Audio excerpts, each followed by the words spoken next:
محمد بن عبد الله وعلى آله وصحبه وقرابته وذريته أجمعين والتابعين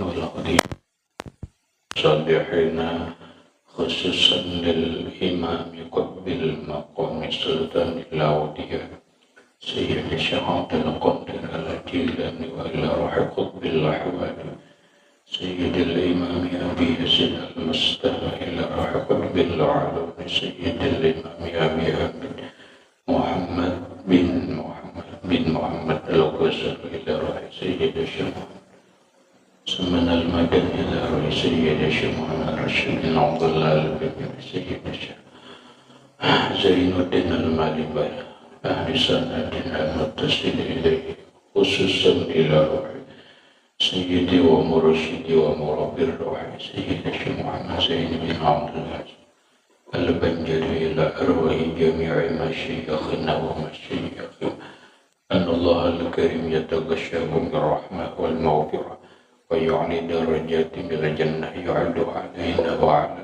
أهل بيتنا وأولادنا وذريتنا من بركتهم ومن بركة علومهم وأسرارهم وأنوارهم ومعارفهم وكرامتهم بسر النبي وآل النبي لهم الفاتحة. أعوذ بالله من الشيطان. بسم الله الرحمن الرحيم. الحمد لله رب العالمين الرحمن الرحيم. إياك نعبد وإياك نستعين اهدنا الصراط المستقيم صراط الذين أنعمت عليهم غير المغضوب عليهم ولا الضالين آمين. السلام عليكم ورحمة الله وبركاته. بسم الله الرحمن الرحيم. الحمد لله رب العالمين وبه نستعين على أمور الدنيا والدين والصلاة والسلام على أشرف الأنبياء والمرسلين سيدنا ومولانا محمد وعلى آله وصحبه أجمعين. وسبحان الله والحمد لله ولا إله إلا الله والله أكبر لا حول ولا قوة إلا بالله العلي العظيم العزيز العليم عدد كل حرف كتب ويكتب أبد الآبدين ودار الدائرين آمين. السلام عليك يا سيدي يا رسول الله. السلام عليك يا سيدي يا حبيب الله. السلام عليك يا سيدي يا خير خلق الله. السلام عليك يا إمام الأنبياء والمرسلين. السلام عليك يا خاتم النبيين. السلام عليك يا رحمة للعالمين. السلام عليك أيها النبي ورحمة الله وبركاته. Puji dan syukur kita panjatkan kehadiran Allah Subhanahu wa Ta'ala yang mana dengan limpahan rahmat, taufik, hidayah, inayah serta riayahnya kita dapat berkumpul kembali dalam ruangan langgar yang mulia ini dengan satu tujuan dan niat yang sama, yaitu melaksanakan sembahyang fardu subuh berjamaah, kemudian menambah ilmu pengetahuan agama lewat pengajian kuliah pada subuh, yang selanjutnya semoga Allah Subhanahu wa Ta'ala memberikan taufik dan hidayahnya kembali kepada kita agar kita dapat mengamalkan apa yang kita kaji pada subuh ini. Bapak-bapak, ibu-ibu, hadirin wal hadirat rahimakumullah. Alhamdulillah, kembali pada hari ini kita memasuki dan menjalani hari yang ke-14 daripada puasa Ramadan 1447 Hijriah, yang artinya kita sudah berada di fase yang kedua dari 3 fase yang ada di Ramadan atau yang disebut dengan pertengahan Ramadan. Dalam pertengahan Ramadan ini ada fenomena yang terjadi dan sangat menarik kalau kita telaah dan kita kaji. Yang mana maghrib malam tadi atau persisnya beriringan waktu Isya lah kita terjadi sebuah gerhana yang disebut dengan khusuful qamar, gerhana bulan. Menggerhana dalam fenomena alam itu ada 2. Ada yang disebut dengan khusufus syamsi, ada yang kedua adalah khusuful qamar, gerhana matahari. Yang kedua adalah gerhana bulan. Allah nyatakan di dalam Al-Quran, inna syamsa wal qamara la ayatani min ayatillah. Sungguhnya matahari dan bulan 2 daripada tanda-tanda kebesaran Allah Subhanahu wa ta'ala, dan ini menjadi sebuah keajaiban dalam kehidupan yang mana matahari dan bulan itu tidak pernah ketemu, dan dengan dialah ada yang disebut dengan pergisiran waktu dan pergantian hari. Inna fi ikhtilafil laili wan nahari la ayatil liulil albab. Sesungguhnya pergantian siang dan malam itu menjadi sebuah tanda kebesaran bagi orang yang mempunyai akal dan pikiran. Ada matahari, adalah siang. Kepergian matahari disambut kedatangan bulan. Perginya bulan, maka disambut oleh kedatangan matahari. Adalah yang disebut dengan malam dan siang.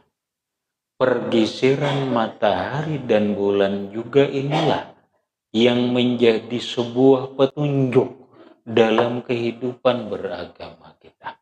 Kenapa? Karena kita selalu direpotkan, boleh katakanlah direpotkan. Padahal sebenarnya bukan hal yang repot. Ini menjadi sebuah kajian dan telaah yang sangat banyak. Kita beribadah ini sangat dipengaruhi oleh matahari dan bulan. Kita setiap hari sembahyang 5 waktu itu dipengaruhi oleh matahari. Kenapa? Karena patokan waktu itu adalah matahari. Ketika kita sembahyang zuhur, itu patokan waktunya adalah zawalus syamsi, gelincir matahari di pertengahannya. Ketika masuk asar, matahari berada di posisi barat yang bayang-bayang. Tongkat itu bahasanya sama dengan bayang-bayang, tongkatnya dengan bayang-bayangnya, kemudian agak lebih sedikit, itu keluarlah waktu zuhur, masuklah waktu asar.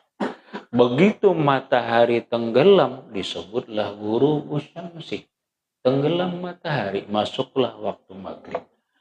Tenggelam matahari menyisakan cahaya-cahaya merah di ufuk langit. Begitu cahaya merah itu hilang, masuklah waktu isya. Waktu berjalan dalam ketenggelaman matahari dan dia ingin terbit, disebut dengan tulu'ul fajri, terbit fajar. Matahari bersiap timbul, maka masuklah waktu subuh. Sembahyang kita, pelaksanaannya dipengaruhi oleh peredaran matahari. Begitu kita melaksanakan ibadah puasa, kemudian ibadah haji, dipengaruhi oleh bulan. Kita puasa apa? Mulai awal puasa sudah ribut. Ribut apa? Mencari bulan. Yang kata-katanya itu sebenarnya bulan, tapi karena perbedaan bentuk Lalu orang Arab tuh beda bahasa, kayak kurma. Kurma itu kan sebutannya beda-beda. Ada yang namanya zabib, ada inab, ada kurma, ada tamar dan sebagainya. Itu perbedaan kondisi kurmanya. Apabila masak, tamar ngarannya. Apabila mangkal, zabib ngarannya. Padahal ya kurma juga. Sama bulan. Bulan itu secara umum dia disebut qamar. Qamarun. Itu qamar. Lalu bulan ini ada namanya bulan sabit, ada bulan purnama. Bulan sabit disebut hilal. Bulan purnama disebut badar. Makanya Lailatul Badar. Tala'al badru alaina. Telah nampak bulan purnama terhadap kita. Hidup 14-15 itu artinya bulan purnama. Nah, selebihnya itu adalah qamar. Nah, lalu ketika awal Ramadan kita diributkan oleh bulan. Nampak mencari hilal. Ujar orang sebelah kan apa ngarinya ributnya mencari hilal di sebelah rumahku nih ada hilal. Belakang rumah tuh ada hilal juga ya. Ya kada.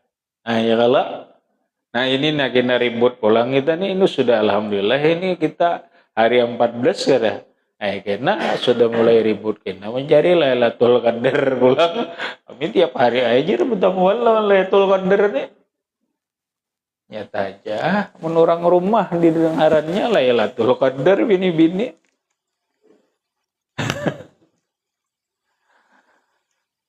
Begitu apa? Begitu Ramadan kita sudah 14 hari sampai akhir Ramadan tergantung bulan. Habis bulan Ramadan. Habis. Selesai kita. Kita dipengaruhi oleh bulan. Habis bulan Ramadan, masuklah bulan haji yang disebut dalam Al-Quran Al-Hajju Ashhurum Ma'lumat. Haji itu bulan-bulannya sudah ditentukan. Ada yang disebut bulan haji. Kapan bulan-bulan haji itu? Mulai Syawal, Zulqa'dah, Zulhijjah. Itu disebut bulan-bulan haji. Maka ketika orang gelombang pertama berangkat bulan Syawal, dia sudah masuk pelaksanaan ibadah umrah wajib. Bukan umrah sunat. Umrah wajib sudah masuk. Beda kalau orang pelaksanaannya di luar bulan haji, umrahnya umrah sunat. Bulan Ramadan, umrah sunat. Di luar nang lain umrah sunat, kada perlu ribut. Maksud ulun kada perlu dipaksakan. Namanya ibadah sunat itu yusabu ala fi'lihi wa la yu'aqabu ala tarkihi. Diberi pahala melaksanakannya dan tidak berdosa jika tidak mengerjakannya. Orang kada kawa umrah kada perlu kecil hati. Jangan kada kau umrah, kada kau haji, kada perlu kecil hati. Ini kada kehendakan umrah bakalahian kayak apa. Omaan saya itu aja juga. Bisi lebih 20 borongan aja. Tapi nang bini kehendakan umrah pokoknya bakalahian ngejar penjual di bang. Omaannya kok hendak umrah di bang jar beluput ngarannya itu. Karena kita nih kan tren umrah ngarannya nih. Beragama itu ada aturannya, ada penjelasannya, ada keterangannya, ada asal-asal hendak kan. Bahkan lamun kadang-kadang tuan guru tuh ada nang hendak nolakakan atau apa sih ngedapun. Ya kita betul kada karena sudah paham mengerti hukum. Ini hukum sunnah, ada yang lebih penting daripada itu. Masa orang hanya melaksanakan ibadah sunnah, ini dan itu, lalu meninggalkan kajian pokok, rugi. Kita punya majelis, punya pengajian fardu ain, ngaji fikih, ngaji tauhid, ngaji tasawuf.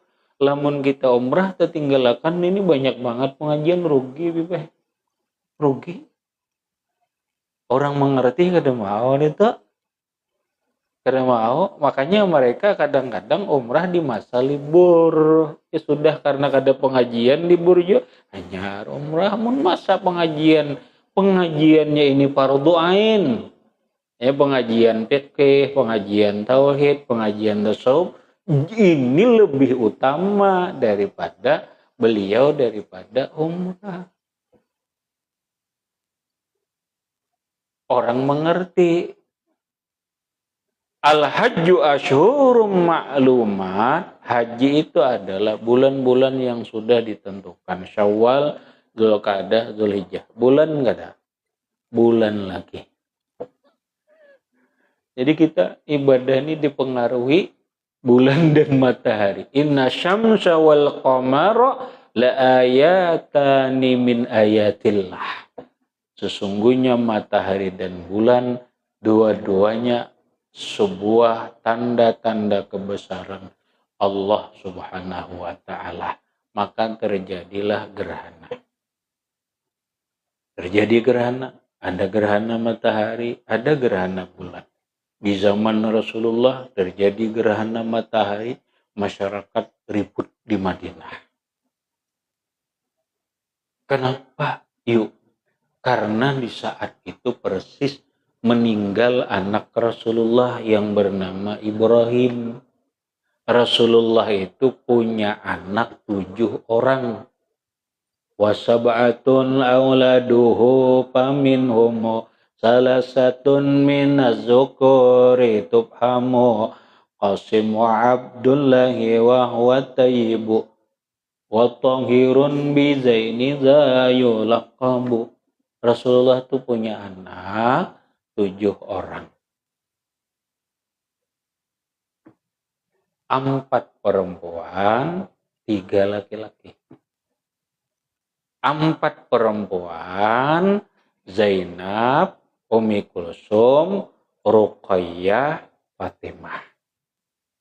3 laki-laki, Abdullah, Qasim, Ibrahim. Dari 7 anak Rasulullah ini, 6 orang dengan istri pertama beliau, yaitu Ibunda Sayyidatuna Khadijah Al-Kubra yang meninggal di bulan Muharram, di bulan Ramadan ini. Maka ramailah orang membaca manaqib Sayyidatuna Khadijah Al-Kubra. 11 Ramadan mungkin, Fatimah, apa pokoknya antara itulah. Yang jelas 6 orang lahir dari rahim Ibunda Khadijah. Artinya 6 orang ini lahir di Mekah. Seberatan lahir di Mekah, Qasim, Abdullah, Zainab, Ruqayyah, Ummi Kulsum, Fatimah ini seberataan lahir di Mekah dengan Ibunda Khadijah. Ibunda Khadijah meninggal dunia kurang lebih 2 tahun, setahun lebih sebelum Nabi hijrah ke Madinatul Munawwarah, 6 bulan sebelum Nabi Isra Mi'raj. Isra Mi'raj itu kurang lebih 1 tahun lebih sebelum Nabi pindah ke Madinah, Nabi Isra Mi'raj. Maka perhitungannya Ibunda Sayyidatuna Khadijah Al-Kubra itu meninggal dunia kurang lebih 2 tahun lebih sebelum Nabi pindah ke Madinatul Munawwarah. Meninggal Khadijah, Nabi agak lama memang jomblo, kawin dengan Saudah binti Zam'ah. Sebelum pindah ke Madinah, setelah Khadijah kawin dengan perempuan yang bernama Saudah. Nah, hijrah ke Madinah tahun kedua Nabi kawin dengan Aisyah radhiyallahu anha.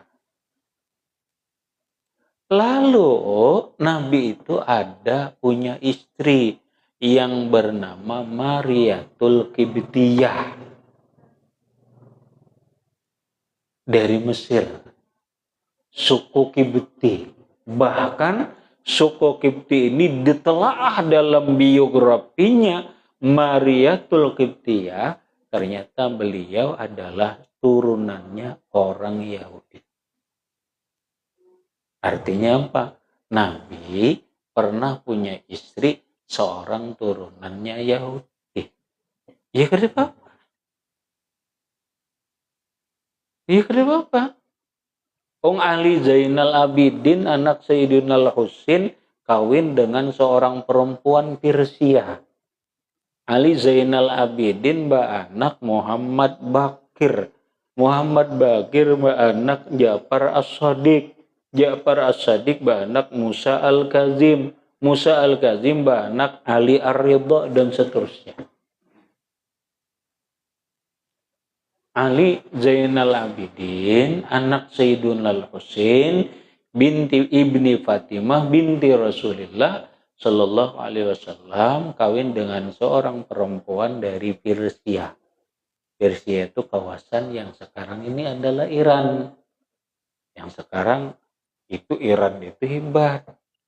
Kalau kita ngaji sejarah, bagaimana orang Persia itu, orang Persia itu orang-orang yang terkenal kecerdasannya, orang-orang yang terkenal dengan ketangguhannya, orang-orang yang terkenal dengan pemberaninya dan seterusnya. Makanya saingannya Persia itu dengan Romawi. Emang kita mau ngupas ini rame, emang kita mau bahas sejarah ini, kita kadang ngupas itu. Nah maksud ulun adalah apa? Ali Zainal Abidin itu kawin dengan seorang wanita Persia, melahirkan anak Muhammad Al-Bakir. Makanya turunan-turunan ini adalah dua istilah orang ini genetik, dua genetik hebat, turunannya Rasulullah ditambah genetiknya Persia. Genetiknya Persia. Nah, Mariatul Qibtiyah dikawini oleh Rasulullah. Sebagian ada mengatakan itu jariyah, halal. Ya dikawinilah oleh Rasulullah, anak Ibrahim. Anak Ibrahim. Lalu kurang lebih berumur 4 tahun Ibrahim meninggal. Ibrahim meninggal dunia. Memang rata-rata anak Rasulullah yang laki-laki itu bertahan meninggal kecil. Maksimal umurnya 7 tahun aja. Qasim, Abdullah, ini kerenang panjangnya umur. Nah Ibrahim ini ada makamnya di Baqi. Lalu kebetulan gerhana pas hari itu tuh.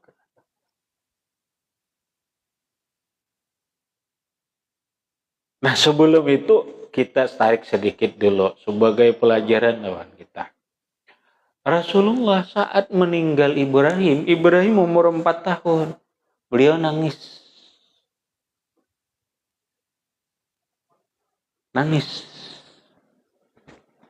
Mau nangis itu kan berarti sedih lah. Sedih. Para sahabat radhiyallahu anhum bertanya kepada Rasulullah, ya Rasulullah, dia nangis lah. Hihi Nabi aku nangis. Tapi nangis Nabi kadang menggaung gitu pangna pancaran banyu mata. Kelihatan oleh sahabat, ya Rasulullah pian sedih nangis. Iya aja Nabi aku sedih karena anak meninggal. Aku aja Nabi manusia. Artinya apa? Artinya orang meninggal anak itu sedih itu wajar. Itu wajar banget. Menangis tuh wajar. Wajar aja. Cuma jangan berlebihan. Nah itu aja, jangan berlebihan, jangan isak-isak, apalagi meraung-raung. Nah ini jadi haram jadinya.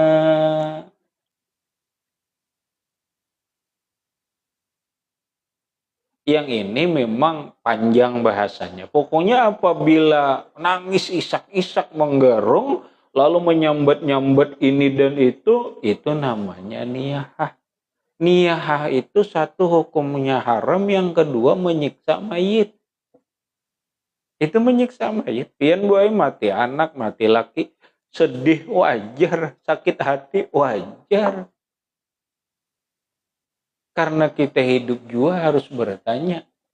Dua pertanyaan pian gak olah bon jawab, Bu.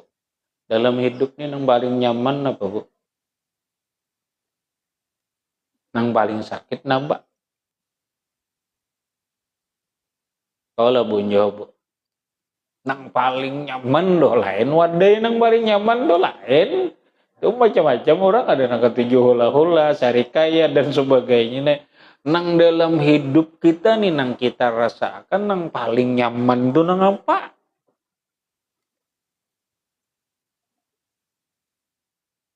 Nang secara rumus umum kah? Secara rumus pribadi kah? Nang paling nyaman tuh nang apa? Biar kita cari ini tuh. Makan jar, mun kayak itu, mun paling nyaman makan, rancak kiai makan sudah lucut jar sakit tena. Apa Bu, nu paling nyaman Bu? Hah? Bahagia tuh nyaman. Anunya nang apa bentuknya? Guring kah, makan wadai kah, nasi kebuli kah, rendang kah, apakah? Baju hanyar kan nang nyaman.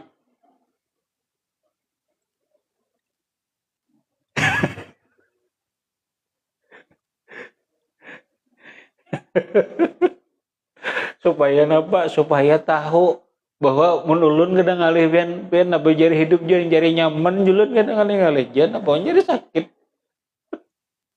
Hidup jari nama, cari nyaman, kadang jari sugih kada mencari nyaman. Nah, apakah nang penting nyaman? Biar sugih nggak ada nyamannya kalau nah nyaman dia dah punya mencari nyaman dia hidup nih apa jadi sakit. Nah sekarang pertanyaannya yang paling nyaman dalam hidup nih apa Bu?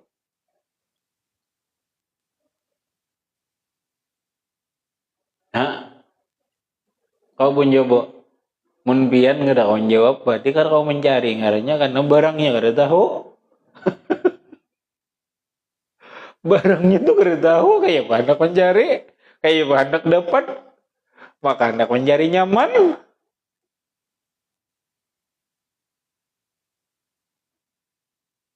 Sudahlah mun bahasa umum itu secara umum di mana aja nang paling nyaman tuh kan surga dunia.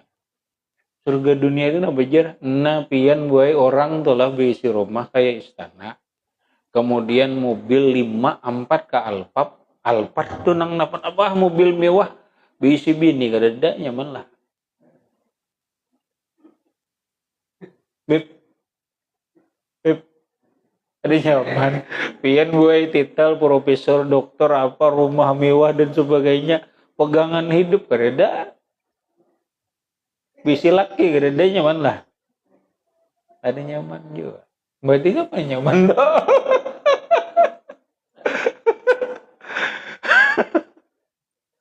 Nah iya itu buah kuldi orang Bali itu buah kuldi ini tuh makanya sampai ke Makkah nyati hajar jahanam aja.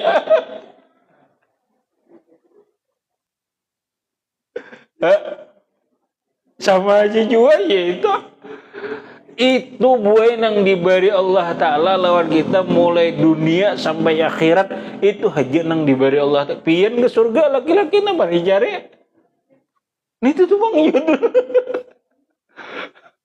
Makanya di surga itu bini yang paling harat, paling hebat dan sebagainya. Iya bininya di dunia itu juga. Nah makanya Mun ngaredeun itu hawa ya udah balik gitu. Nah sekarang bujur lah itu nang paling nyaman pulang dah. Kenapa? Karena ujung-ujungnya tuh palu uyo-uyo juga. Mau itu jeung paling nyaman nih gue gawe 5 kali 6 kali ke sehari. Bah ada petahan teripu. Artinya apa? Satu, nyamannya setumat, uyuhnya telawas nih tentu. Tapi nyaman mang ujur. Ada yang lebih nyaman daripada itu tuh ada. Ada lagi. Ini ulang lihat nang doa tuha kada nehan kadang lihat dah. Biar nang doa tuha nih anak lebah anum. Biar punya potongan anum dan sebagainya kadang kali nikmati surga dunia be anum tuh biar. Iya orang bari orang Tuhan ya bila hendak ba anum cariin nang nyaman. Ya nang timbul bini anom tuh dasar ba anom bibaya begagahnya nih kan ya kalau dasar kenyamanannya. Nah pertanyaannya apa memang itu nang paling nyaman? Ternyata kada boy. Kada. Kenapa? Kalau pian bisa menyimpulkan hidup ini, ternyata hidup ini bukan masalah pakaian nang utama. Ternyata hidup ini bukan masalah rumah nang utama. Bukan masalah kendaraan. Hidup ini boy sebutin aja masalah rasa. Masalah rasa aja.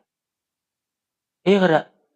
Orang pian jauh-jauh nukar wadai ke berapa ini hula-hula urusan apa itu tuh? Urusan rasa. Orang kawin urusan apa? Urusan rasa. Baju ini urusan apa? Urusan rasa. Mobil urusan rasa. Kada. Makanya uji orang bahari kita ini mencari rasa aja. Bahkan dalam keilmuan pun ilmu yang paling tinggi itu adalah ilmu rasa. Gitu dah. Nah, makanya Julun tadi mencari rasa aja yang penting mencari nyaman. Nyaman itu urusan rasa, boy. Bukan urusan benda. Pokoknya bilihnya rasa nyaman, iya itu sudah. Nah, sekarang karena urusan rasa begitu ditelaah, ternyata yang paling lezat dalam kehidupan ini adalah zikrullah ma'al ma'rifat. Orang nang zikir disertai dengan ma'rifatullah. Zikir itu boleh lezat bagi orang yang sangat mengerti dengan ma'rifatullah dan kelezatannya itu kada sebanding dengan orang berhubungan laki bini.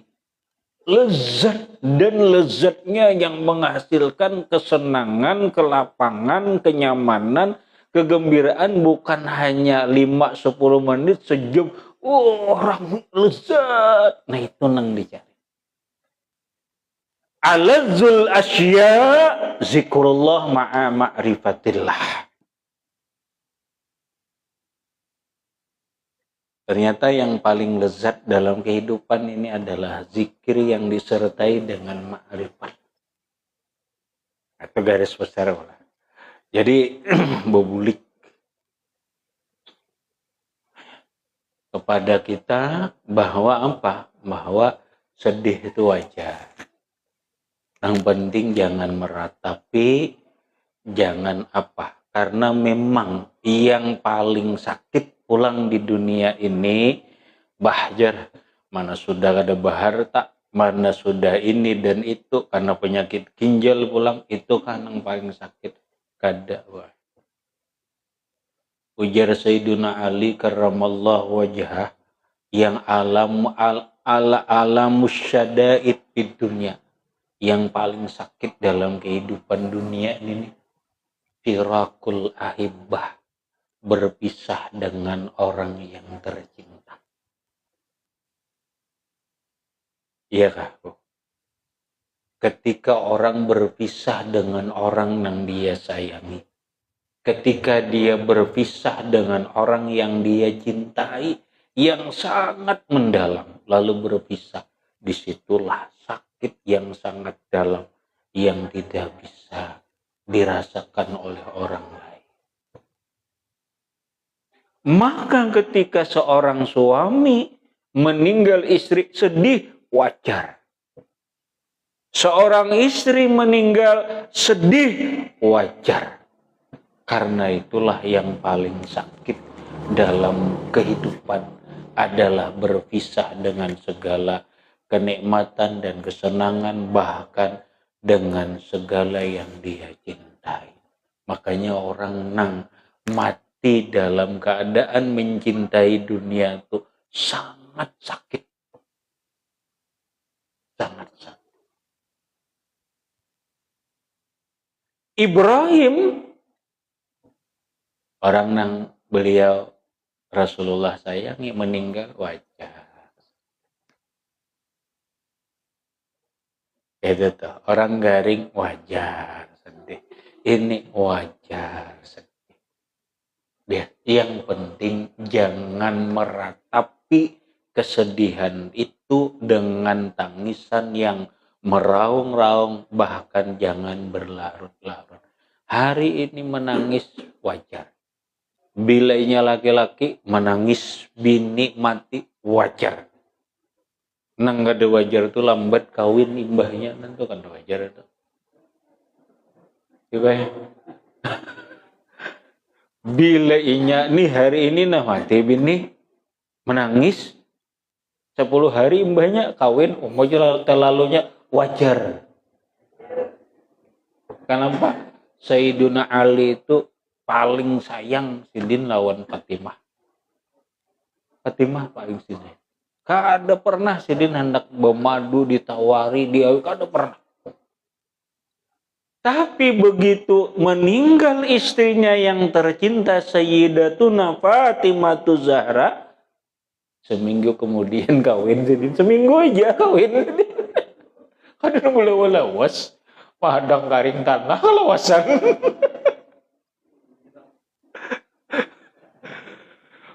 Itu contohnya itu aja sudah. Sayyidina Ali itu sayang banget. Sayyidina udah kisah lagi. Tapi seminggu jibai kawin. Silahkan baca sejarah tentang Sayyidina Ali karramallahu wajhah. Kawin. Bahkan banyak jadinya bib. Terusin kawin. Maka banyaklah istrinya Sayyidina Ali karramallahu wajhah. Nah jadi wajar aja. Sedih wajar. Jangan larut dalam kesedihan. Kita garing wajar, tapi jangan larut dalam kesedihan. Makanya kita bersiap. Ada bagus loh. Nah, sebelum kita sambung nang gerhana deh, mudahan waktunya cukup. 5 menit lagi. Ada hadis Nabi Rasulullah Shallallahu Alaihi Wasallam bersabda, riwayat daripada Sa'ad bin Abi Waqqas. Rasulullah bersabda, ayyuma muslimin qala fi marati. Siapapun orang Islam di waktu inya garing membaca la ilaha illa anta subhanaka inni kuntu minaz zalimin arba'ina marratan, 40 kali. Lalu apabila dia mati, kata Rasulullah, u'tiyalahu ajru syahidin. Bila dia tuh meninggal dunia, diberi Allah Ta'ala ganjaran syahid. Kalau ganjaran syahid, ya berarti surga. Wa in bari'a, jikalau dia sembuh, gufirat lahu jami'u zunubihi. Diampuni Allah seluruh dosanya. Nah, biar aja waktu garing barang, pokoknya belinya garing baca tasbih Nabi Yunus sehari 40 kali. La ilaha illa anta subhanaka inni kuntu minaz zalimin. La ilaha illa anta subhanaka inni kuntu minaz zalimin. Sembuh, alhamdulillah. Semua dosa diampuni Allah. Meninggal dunia, u'tiyalahu ajru syahid. Diberi ganjaran orang syahid. Bahkan ada juga yang bagus lagi munnya, ada juga baik ditambah amalan aja garing-garing nih. Kata Rasulullah dalam hadis riwayat Imam Tabrani, man qara'a suratal ikhlas mi'ata marratin fi maradhihi alladhi yamutu fihi, siapa yang membaca surah al-ikhlas 100 kali di waktu sakit. Garing nih, garing baca sudah surah al-ikhlas sudah 100 ulang. Mati. Begitu kata Rasulullah, bilainya mati itu lam yuktan fi qabrihi wa amina min dagtatil qabri wa hamalahul malaika yaumal qiyamah bi ajnihatiha hatta yuzinahu minas sirati ila jannah. Bilainya tuh mati kada dipitnah dikubur. Artinya dia akan mudah menghadapi munkar dan nakir. Dan dia aman daripada jepitan kubur. Aman daripada jepitan kubur. Berikut, di hari kiamat, dia akan dibawa oleh malaikat menyeberang siratal mustaqim sampai menuju surga. Hadis Nabi, bukan hadis doa. 100 kali. Mun gaya itu pangjara setiap hari pang mulai ini ku baca 100 tasbih Nabi Yunus 40 kali sehari sampai kena garing sampai mati makin bagus. Artinya paling gak ada waktu garing barang udah mau ini kada amalakan waktu garing barang dah dua amalan ini lah. La ilaha illa anta subhanaka inni kuntu minaz zalimin 40 kali. Kemudian surah Al-Ikhlas 100 kali. Ya pangjar munnya kawan harus munnya koma kayak apa jar. Tapi sebelumnya ini membaca aja terus sama aja juga. Nah, boleh kita kisah Rasulullah. Ninggallah Ibrahim. Saat meninggal anak Rasulullah yang bernama Ibrahim ini, ara kebetulan gerhana matahari. Kaduk. Guncang. Madinah tuh guncang karena pertama kali. Lalu orang-orang Madinah pasti berkata nih, panggil Ibrahim nih, pang meninggal aja habis gerhana. Nah, kita kan biasanya mengaitakan fenomena alam dengan seseorang. Ibrahim nih bang meninggal aja ya gerhana tumbur tuh sampai ketinggal Rasulullah. Ujar Rasulullah, gerhana matahari tidak ada hubungannya dengan kematian anakku Ibrahim. Lalu beliau membaca inna syamsa wal qamara la ayatani min ayatillah. Matahari dan bulan itu gerhana itu bagian tanda-tanda kebesaran Allah Subhanahu wa taala. Ada apa di balik kejadian itu? Hanya kita yang bisa mencoba merenungi kejadian-kejadian itu agar menjadi sebuah pelajaran. Nah, itulah pertama kali gerhana di Madinah, yaitu di saat meninggalnya anak Rasulullah yang bernama Sayyiduna Ibrahim ibni Rasulullah sallallahu alaihi wasallam. Nah, mudah-mudahan ada gerhana matahari, ada gerhana bulan. Kita tadi gerhana bulan. Itu bagian tanda-tanda kebesaran Allah. Ada apa di balik kejadian itu? Hanya kita masing-masing menelaah, mengkaji ada apa. Paling-paling di dalam kitab dianjurkan sembahyang gerhana matahari, dianjurkan banyak bersedekah dan bertaubat. Karena boleh jadi ini adalah sebuah tanda-tanda kehidupan apa yang akan terjadi. Mudah-mudahan baik, tapi banyak istighfar dan sedekah. Hadirin rahimakumullah, itu dulu yang dapat ulun sampaikan. Mudah-mudahan bermanfaat bagi ulun dan sambian barataan, dan mudah-mudahan dan berkat kita berkumpul ini Allah Subhanahu wa taala ngampuni dosa-dosa kita, baik dosa zahir ataupun dosa batin, dan mudah-mudahan dan berkat kita berkumpul ini Allah Subhanahu wa taala mengumpulkan kita dalam surga dengan berkat Rasulullah sallallahu alaihi wasallam wa alihi wa ashabihi wa qarabatihi wa dzurriyyatihi wa bisirril Fatihah. A'udzu billahi. Bismillahirrahmanirrahim. Alhamdulillahi rabbil alamin. Iyyaka na'budu wa iyyaka nasta'in. Ihdinas siratal mustaqim. Siratal ladzina an'amta 'alaihim ghairil maghdubi 'alaihim waladdallin. Bismillahirrahmanirrahim. Alhamdulillahi rabbil alamin. Allahumma shalli ala sayyidina Muhammad wa ala ali sayyidina Muhammad. Allahumma anfa'na bima 'allamtana wa 'allimna ma yanfa'una wa zidna 'ilma. Alhamdulillahi ala kulli hal wa na'udzu billahi min hali ahli an-nar. Allahumma inna nas'aluka al-'afwa wal 'afiyah wal mu'afata ad-daima fid din wad dunya wal akhirah. Wassallallahu ala sayyidina Muhammadin wa ala alihi wasallam. Alhamdulillahi rabbil alamin. Assalamualaikum warahmatullahi wabarakatuh. Allahumma shalli ala Muhammad